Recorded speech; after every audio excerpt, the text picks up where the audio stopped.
これは電子区物業屋が、インフラ整備をするお話その2です。彼は建築関係のごく、基本的な知識を知った気になっているので、付き合ってあげてください。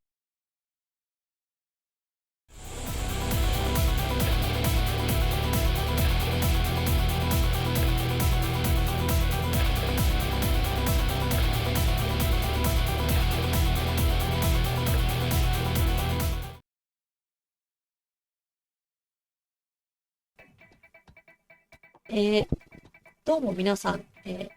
姉は一級建築士、そして、自己満足が大好き VTuber の行和です。前回は令和のマッドサイエンティストを名乗ったわけですが、科研費すら出し渋り基礎研究をないがしろにしている我が国で、自己満足のために実験とかをやるなら、自前のラボが必要ですね。という前提で、前回の動画では、紙やストローで、ラボの構想を練ったわけです。そして今回、温めたアイデアを、紙に書き出してみました。まず、最低限小屋として機能するレベルにすべく、代表的な高校とかもかいつまんで、勉強したりしましたので、それを、やっていこうと思います。ざっと、こんなもんですね。まずは、2x4 工法っていうものなんですけども、これは簡単に言えば、角材で作った枠に合板を貼り付けるという工法になります。構造物を作る上で体力壁という概念があります。これは、要は地面に対して水平に加わる力に、持ちこたえるにはどうするかということなんですけど、2x4 はその水平力に強い合板を使うわけです。で、その合板を枠に打ち付けて、それで釘をめった打ちにすれば基本的に強くなるっていう設計ではあるので、設計段階で間違いさえなければ、個人差は、加工に出にくいっていう長所があります。ここでは割愛するけど、余談とかも見てくれると嬉しいです。次に、ジグ組工法というものになります。これは、柱に筋交いを踏むことで体力壁を作るわけです。で、これは、このジグ組工法はさっきの 2x4 に比べるとその設計の自由度が高いです。なぜかというと、2x4 はその板と枠で、強度を出していることになるんですけども、このジグ組工法は、その柱の太さと接合部で強度を出しているということになっております。それなんで、その、壁の付け足しっていうのが非常に自由で、例えばドアとか窓の付け足しがかなり自由にできるということになります。その先ほどの2x工法は壁を作って最後に屋根を作るっていう順序になるんですけども、こちらの軸組工法は柱さえ組んでしまえば、もうすぐに屋根を作れるというのが、結構大きいメリットかなと思います。だって、日本って雨がよく降るじゃないですか。で、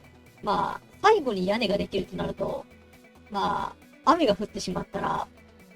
その、組み立て途中の家がべちゃべちゃになりますよね。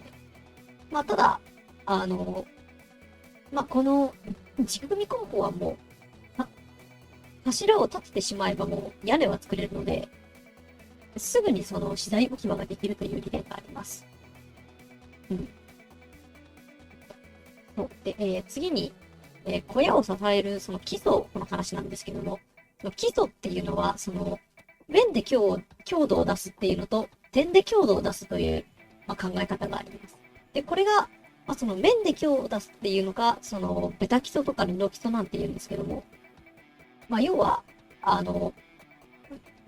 コンクリートをがっつり流し込んで、その土台を作るっていう感じですね。で、これは、2x4 と特に相性がいいかなって僕は思ってます。で、後者、つまり点で強度を出すというのが、独立基礎というもので、これは、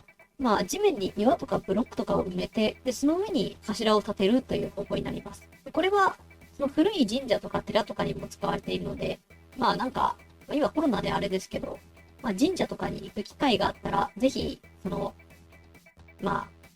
基礎を見てみてください。古い建物だったら、岩とかで独立基礎が作ってあるはずです。これ、最後になんですけど、この、今言った二つの他にも、その、もっと原始的な方法で、柱を直接地面に埋めるという選択肢があります。いわゆる掘ったて小屋ですね。掘って建てて作る小屋ということで、掘ったて小屋です。その一人で小屋を作るということを考えると、基礎を作るっていうのはかなりめんどいというか負荷もでかいので、個人的には掘ったて小屋を作るのが一番、手っ取り早いかなって思います。なんだかんだ、10年は持ってくれると思いますので、管理の仕方によっては。基礎を作ってしまうと解体がめんどくさいっていうのがありますね。掘ったて小屋だと、シンプルですし、万が一取り壊さなきゃいけないっていう時に解体がさっさとできるっていうところは大きいですよね。で、次に加工シミュレーションについてですが、本を読んだり、いろいろモデルを作ったりして、大体の方向性とか決まったら、作り方をシミュレーションしてみようということになります。それで、先ほど言ったように、そういうふうにイメージを固めていくと、その加工方法そのもののイメージも固まるということになります。これ自分の話なんですけども、自分が小屋を建てるその予定だったっていうかもう建ってるんですけど、その土地は、高低差が20センチぐらいあるんで、それを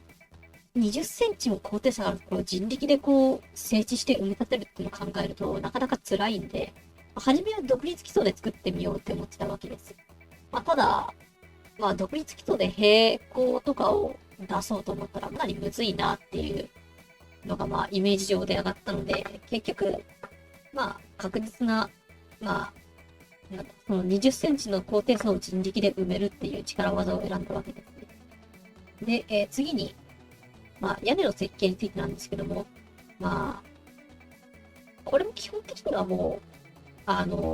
大工さんとかの間でも材料とか工法とかも規格化されてるので、それに従えば間違いはないと言います。僕は自己満足のために計算しました。合ってるかどうかわかんないので、そこは各個人の判断に任せます。トラスっていうのは、さっき言ってましたけど、要するに三角形の集合体の構造物って考えてください。トラスの計算自体は、単純なものなので、それこそ、定力学の力とモーメントの釣り合いの話なので、頑張れば高校生でもできます。やりたい人はやってみてください。三角比の計算のいい勉強になると思います。簡単なやり方としては、部材ごとに仮想的に構造物を切断して、力とモーメントの釣り合いを求めて、でこれを全部材やるってことに。トラスでは、トラスっていう構造上、基本的に部材に軸方向の力しかかからないので、部材に加わる力で、それが、圧縮力か引っ張り力か分かるわけですね。で、それさえ分かれば、あとは木材の圧縮強度、引っ張り強度を調べて、でそれで、だいたいこれぐらいの断面積がいるんだなとかって分かるので、楽ちんですよね。トラスの計算さえできれ